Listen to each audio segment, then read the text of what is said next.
بسم الله الرحمن الرحيم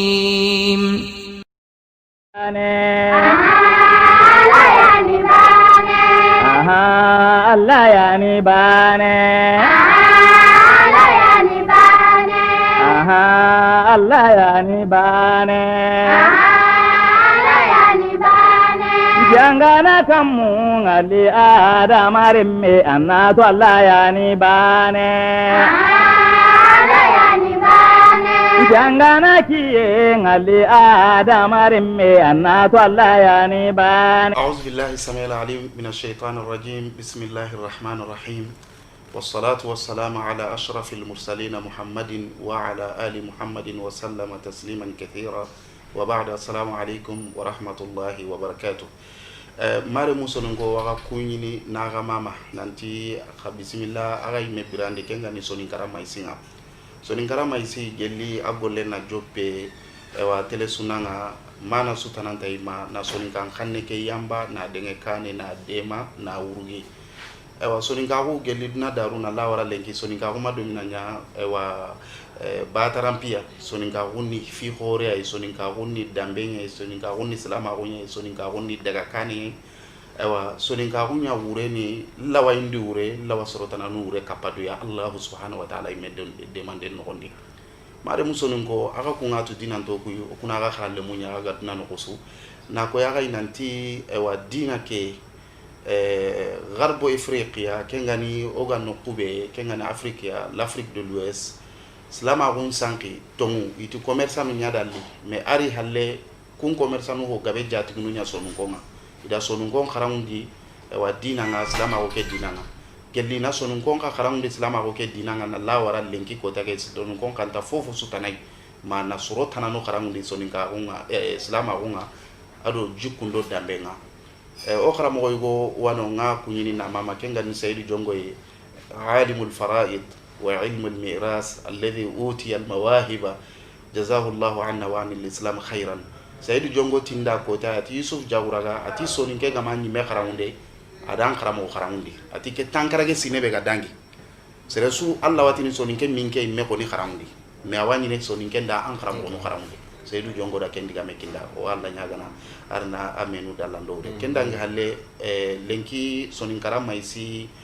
Allah gara muki darebe khari hoyi lenki odanke emission di kento nyani khara Usman Jallo nambugo gajaga tafasiriga kharamogo assalamu nambugo khabu gajaga onati kharamogo Usman assalamu alaikum wa rahmatullahi wa barakatuh. Wa alaikum assalam wa rahmatullahi wa barakatuh. Kharamogo jaguraga ngan kunyini siri Alhamdulillah ngan nawarini siri sonin kondo ma kono talinga nanti nyaga ga lingono ga mexason kullenge Allahu akbar sonin kan kanne nyani isaga kono gari nanti legana ngari ta filla dimu ta fana nyallingo ken khari tongo bo nyaga kenan ga mexason kullenga harsa sonin ka kunyan alla dale a'udhu billahi minash shaitani rajim anti wal qamara nura alla de qasunya noro nye kullampa kurumbo beni go maga katiga bangene nyaganga na nyirini sonin kara kimbakati hallande kinkennati leginde bo ken sababu nyabala khoro benigano aro sonin ka khoro inati khaga mulla na lingo kar wara khasun kulle Allahu akbar kenya dimunga bakka nyaga ke ga lingono awa aga sirono bo odni ankenni lampai sonin karada angen jagura ga biga taun lenki lampanya na sonin karada Allah ga don dan gamundi sonin konti sukara giri kamunga ga trilon nan filo ite khadra ga fay bonari wore photo do khatia kende talali ngondi ako ma bonoka bo kenya ni ndiga me ke be ganger du to sonin kan kan ken ko nanti lega na ngiri ta fila di muta fana nyallingo ganni sonin kara butumure ni dimunya katti ke ki kurumba garini sonin konde talin ko ti dimunga angana ro fiampi ga feina tanken dimun palle so ko timananya basante fo seda ke dimuda ke dimuga ni ke banta mana to ada me ga gana ni allo dimuno ko ngando so gon terinka alinganga agana siro agana nyaga anga mulan na lota filandi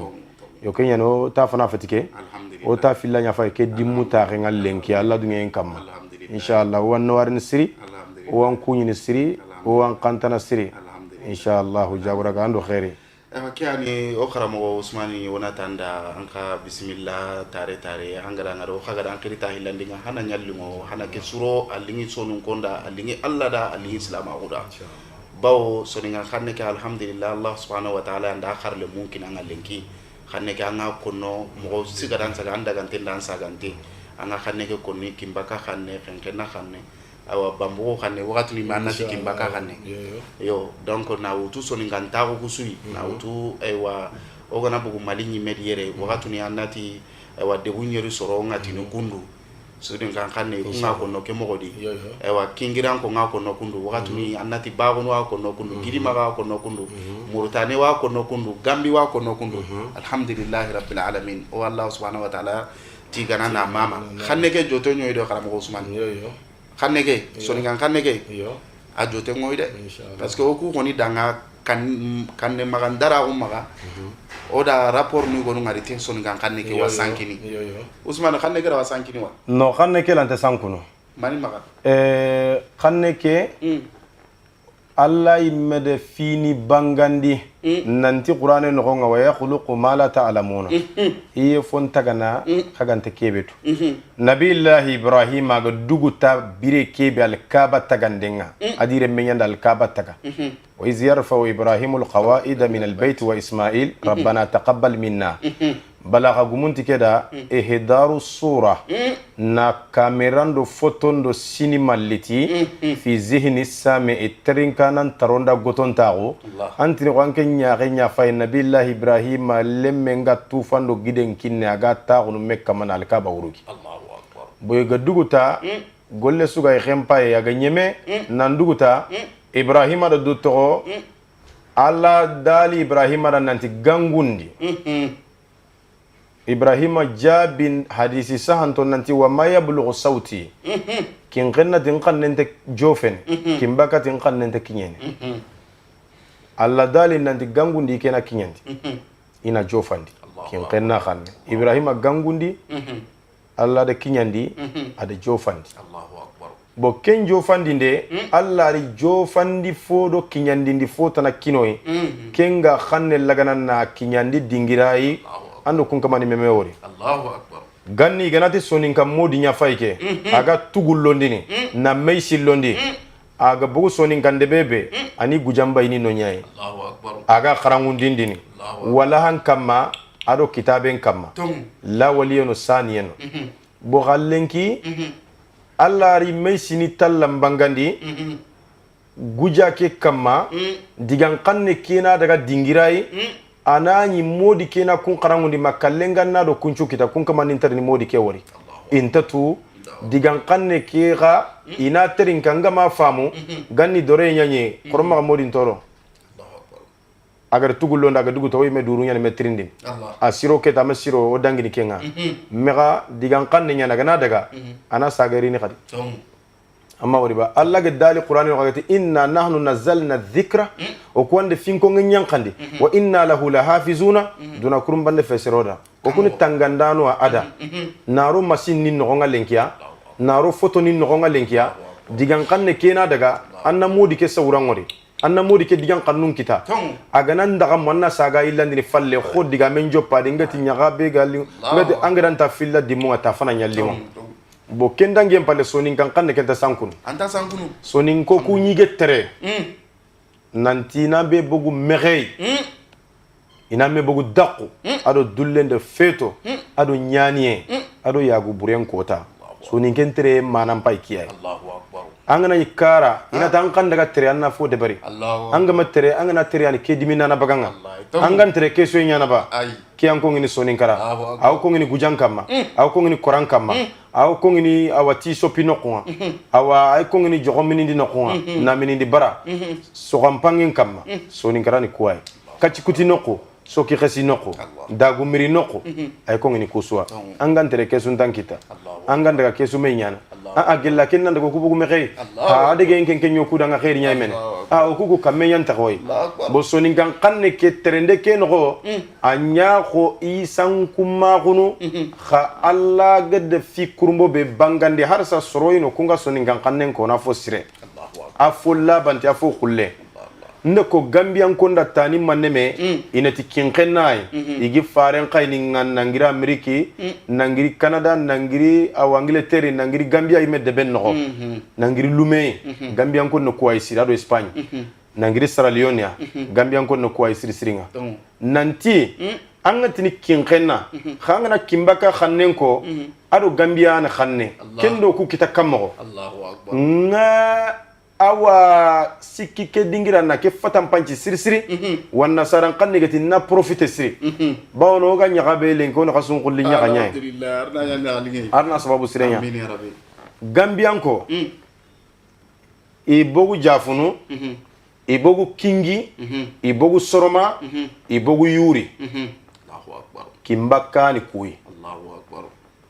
sogoye nyandi kinya tarihu khase sakati tiga sogoye ni kinya gambia nyen kam ige daga I khannu I jamange daga keta khannu ku to hima ige na digamu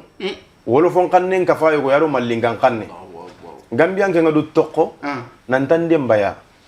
dembaya ina koren khili dembaya nya ken ni bambaran kanne no mallinko nya pasi kun bambaran khili mallinkenya kungar do to igri jati ni mo ko be getike itike bane tarikhu gumunti dakaro dakar wala fon kanne kharal le nyani kharal li bana nike wan nasara gari kharal li bana nike be mala cengani kimbaga ta marche yabo angana la qemba kame anga kapandu maka igeti keitene maneti dakar bo qanta français nga wan nasara ncha fandana chuitu nante qantay iti dakar capital in tokore ki atari gumungere kebe koda yintin golli gumogere tarinki maka bo gambian ko ido kimba kayme wala khanne no gebe ido kimba kayme wala khanne dembaya bambaran khanne bayan no korosu nya khanyan kace anga khanyo lona no gon bo kembere keta korosu funche kebe ga some kenya ka gumenga anga na kinye dingira ga timani keme nanti la ilaha illallah bo ankembe gani korogu menga kubeni gadam baci nya ko khanyan kaci solinto igadanga fogana manke inanya trending fogana bante inanya trending o kenya ni gambian ko awa ido kimbaka de mewori ken kanne yemme wala no gebe khay dalin trending siri nandanga tini kimbaka kanne wala kin kenna kanne angana kimbaka kanne ko aro gambia kanne ngeme wala agundo no keno ko baten labi rasul sallallahu alaihi wasallam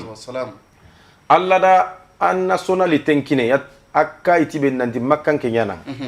alla dale wa anta hillun bi hadha al balad halla rabin qanne fongana sitangana wasa allah hijano nga fiju nogonga futan ko yentini an piju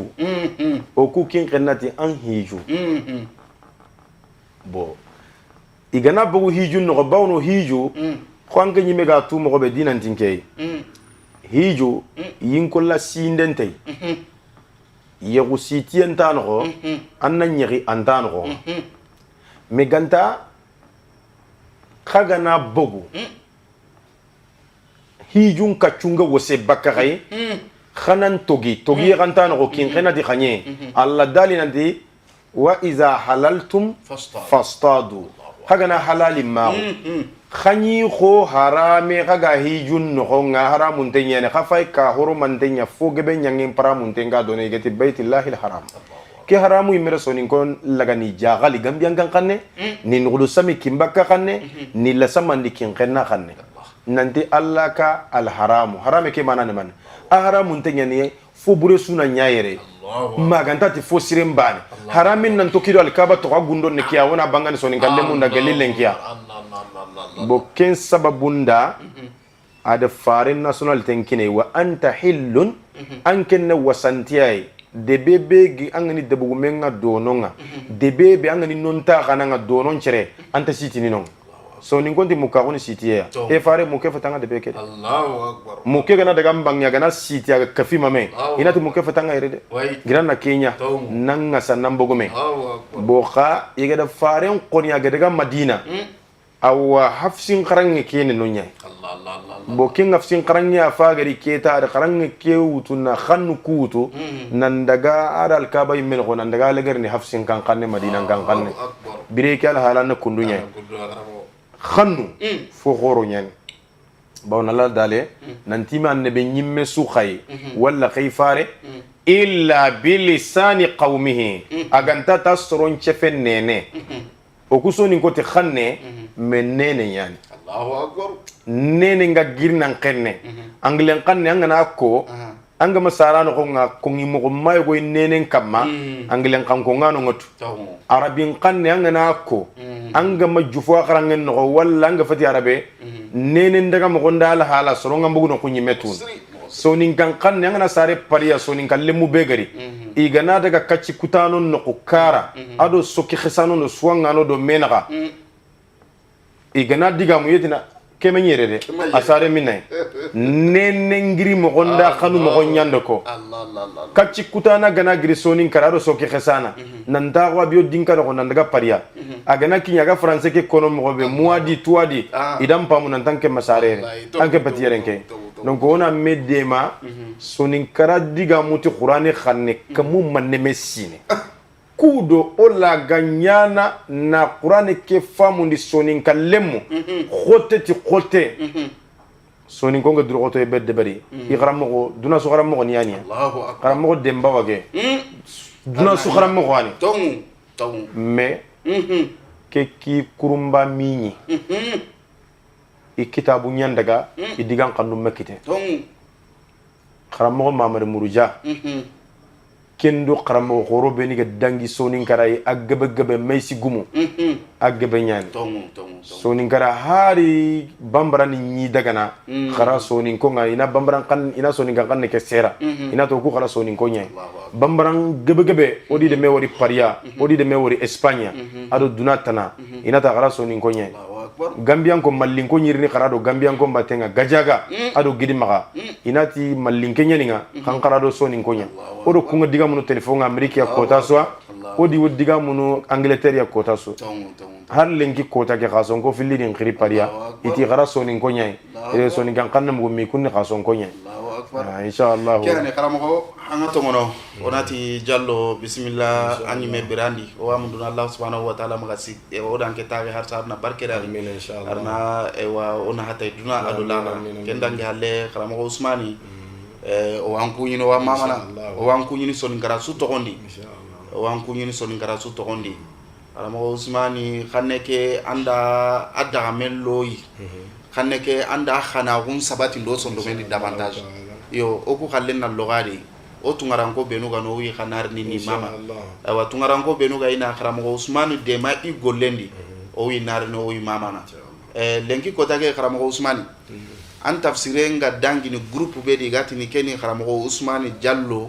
ya groupe ya awara kana groupe no man me lenki kota ke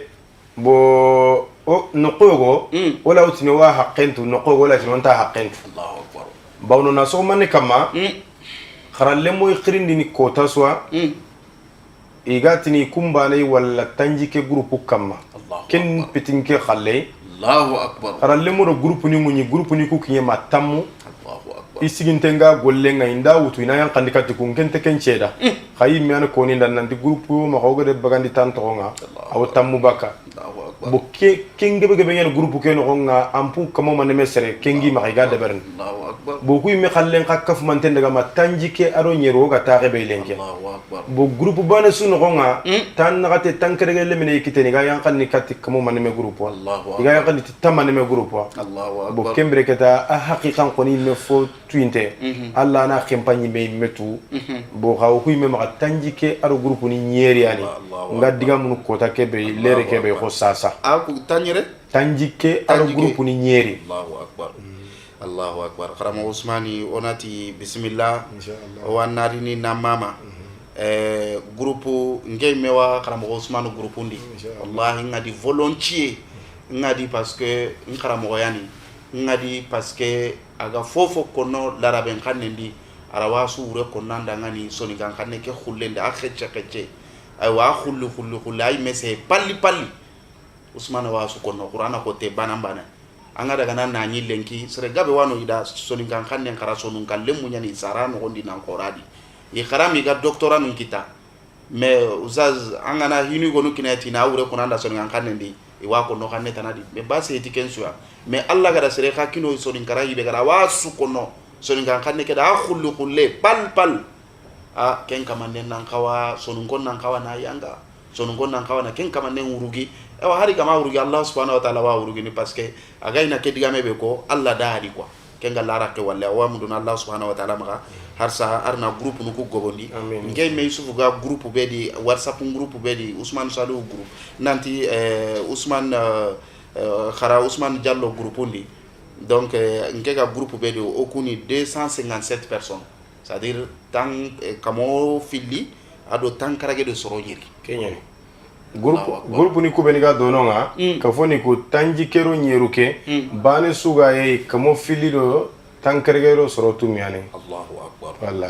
Allahu akbar kenta ono o ma wujunu tammi ade mankati kharalle ndan tanto kubeni go kuimme kharalle ma gumare no wujunu tammi sonin kallemme kenyan terinke no ga kebetu yo gande kebetu anga terinke do bate yo wonte kenken konit ka kuimme ga kebetu ango maga anga terinke ken wujunu tammi kharalle ma kesu ni sonin kan lingi da falle sonin ko beni ta gontonga falle kunyana sonin kan kannen kanu lenkiya nandangi dinanta ko beni lega no ko bono adamane manga fofo no gonga awante ken nafantu magana daga nanto bire ken kundunya Allah de bire taga fofo anga no gonga awa ante ken turu magana daga wakati ken kenya narmani Ousmane groupe nu majlis yuwana wakenke li majlis shura wa majlis shura ansoron kunyini ni mama okra mo maruf angana Ousmane Qur'ana yankante ngara angana aywa maqamatul hariri yankante ngari angani ni maruf ay gana yankandi arna maruf tuka khairia okra mo sajo jawara khawano wa ka kunyini na mama angatna no kusu okra mo mare ganka kunyini ma France tagendi na kra mo ni maganka kunyi aywa France tagendi na okra mo sumare ke ka baka Mauritanie wa ka kunyini na mama no okra mo Muhammadu Silla o wa kunyini na mama aywa do okra mo Marufu Tunkara yererenke Marufu ande groupe ke awa kafo ke taunde kafo ke taunde nchababu ando duna bire no khadri Musa jabati la abrahu ntafatani abada حتى أبرها حروف النواسخ يعني أبرها جنا كونين نقص قرانه حتى ورينا فله إتي موسى دا لن نبرها عليه عاكفين حتى يرجع إلينا موسى يركو هارون دا موسى لا أبره حتى أبلغ مجمع البحرين أو أمضي حقبا انت حتى أبدا mingan kinye fangum pili kofmera minna wakati gillu nya hoqoba wakati ngana gillo khempa gante labisina fiha ahqaba wakati gillu nyani bo kenya ni marufu Musa ga daga ade qadri nya ga mullin chaqad dingiraygo aga meqini nan karit dingiraygo na mogge gidi magan kan ngeme kotanga saka na nugur semintan chegu na lesemantan chegu dingira yego telefon nyambono ndaga telefon ke sirondi ni nokunga ikosi WhatsApp le ngosi message ngana marufa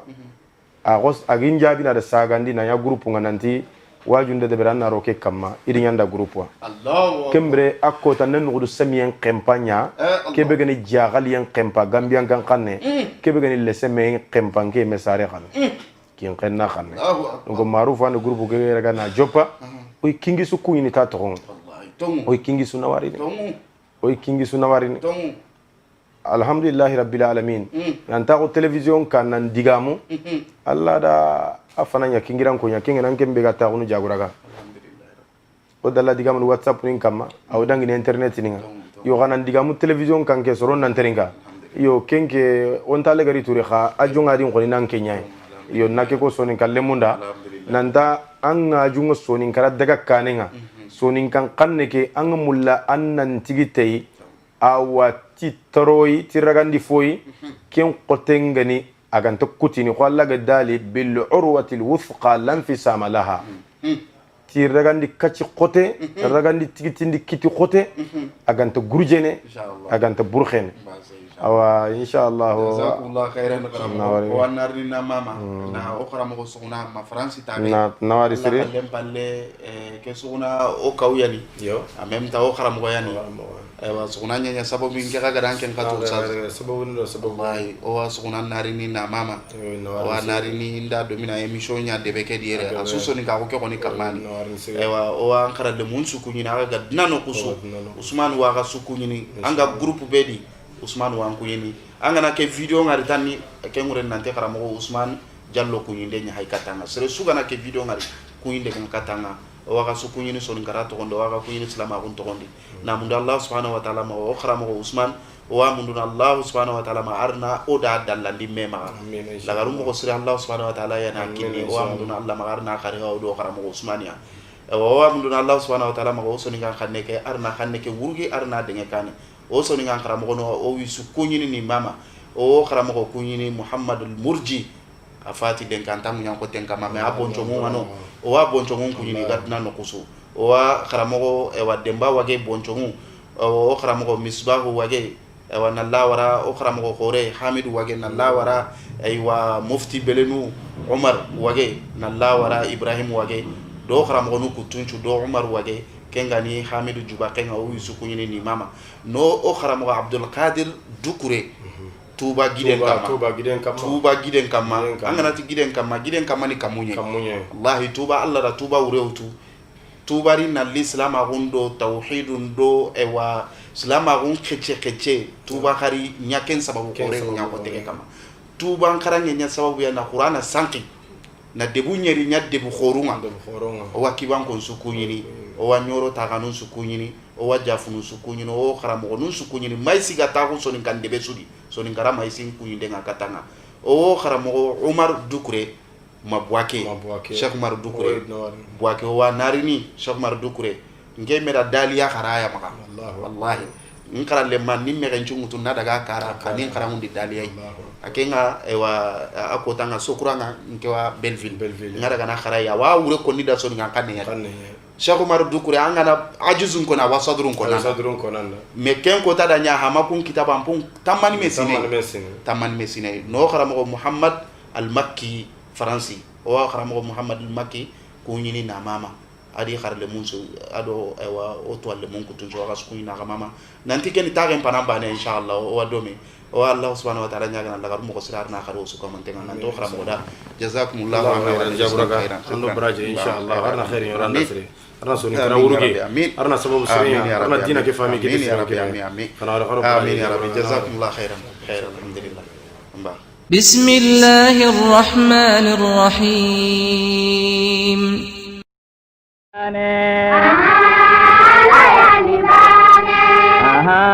Allah yani bane Allah yani bane jangana kamu ngali adamarimme anatu Allah yani bane jangana kiye ngali adamarimme anatu Allah yani bane